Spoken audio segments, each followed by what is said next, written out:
Hi, my name is Kathleen Johnson, and today I'll be talking about the anatomic and physiopathologic changes that affect the elderly airway and its implications for airway management. The major anatomical changes can be divided into four parts.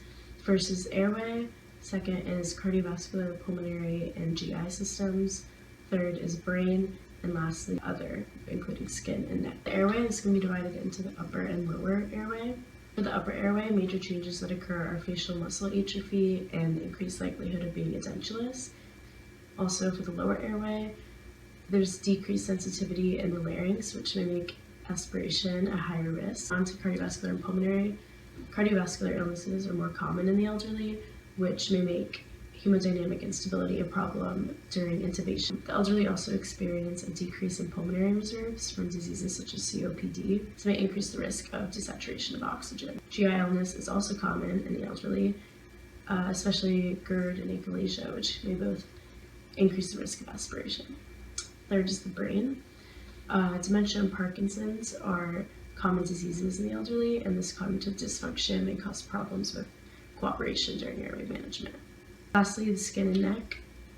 Tightening of the skin may decrease oral aperture, making it more difficult to visualize the vocal cord. Similarly, arthritis and scarring of the neck may decrease neck range of motion, and then may also make intubation more difficult. So our conventional technique would be placing a bag mask, doing bag mask ventilation, and assisting the patient. When the patient is ready, then we would grab whichever choice of laryngoscope. In this case, you'd have a Macintosh blade. You would put it in the mouth and use an endotracheal tube to actually intubate the patient. This would be we would call the most conventional. If for whatever reason the intubation was difficult, then we would choose a video system which would give us either a better view or make placement of the endotracheal tube easier. As well as bag mask ventilation being difficult, one then can choose one of many different kinds of supralaryngeal devices, and instead of trying to ventilate at the face, you would actually ventilate at the larynx. And last, if these were to fail, the conventional and/or you would use a flexible fiber optic bronchoscope, since it gives you the flexibility as well as maneuverability.